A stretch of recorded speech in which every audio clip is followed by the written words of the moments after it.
A long time ago, in a peaceful village, there was a spacious barn that stored various grains and cereals.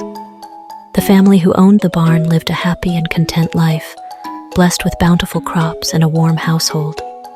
However, underneath this barn lived a special group of residents, a family of mice who also led a happy life. The mouse family consisted of the father mouse, Neil, the mother mouse, Mary, and their two little mouse children, Annie and Lily. They resided in a corner of the barn, away from human eyes, and they sustained themselves by feasting on the stored grains. Over time, a mysterious coexistence had developed between the mouse family and the family who owned the barn. The family that owned the barn had a curious and kind-hearted daughter named Emily.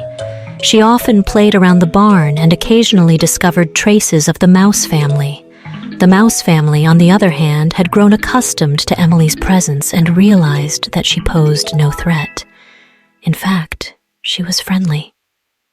They understood that Emily was just a child filled with curiosity about life. One day, the family who owned the barn faced a significant challenge.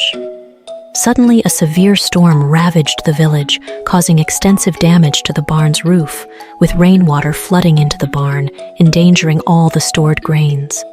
The barn's owners suffered substantial losses and were unsure of how to handle this disaster. At this crucial moment, Emily thought of her little mouse friends. She knew that they knew how to deal with grains. After the storm had passed, she cautiously approached the corner of the barn where the mouse family resided and told them about the barn's predicament. She requested their assistance, hoping that they could provide advice or help. The mouse family understood that this was an opportunity, and they were willing to aid the family who owned the barn. Neil Mouse suggested that they could use their little burrows to store the grains, protecting them from further rainwater damage. They also formulated a plan to assist in repairing the barn's roof, preventing future damage. The mouse family and the barn's owners began collaborating and implementing the plan.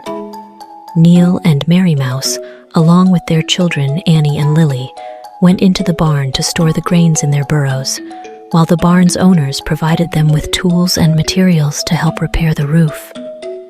Emily was a constant help in facilitating the cooperation between the mouse family and the barn's owners, her kindness and friendly spirit making the collaboration harmonious.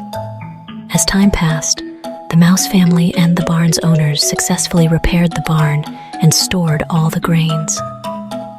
They went through challenging times together and built a deep friendship. This cooperation not only helped the barn's owners overcome their difficulties, but also fostered a greater respect for the creatures of the natural world. In the end, as the storm passed, the village returned to tranquility, and the friendship between the mouse family and the barn's owners endured. The adventure they had gone through taught them the value of mutual assistance and made them realize that even creatures from different worlds can work together to face challenges. This story tells us that helping one another and being kind can overcome difficulties and create profound friendships.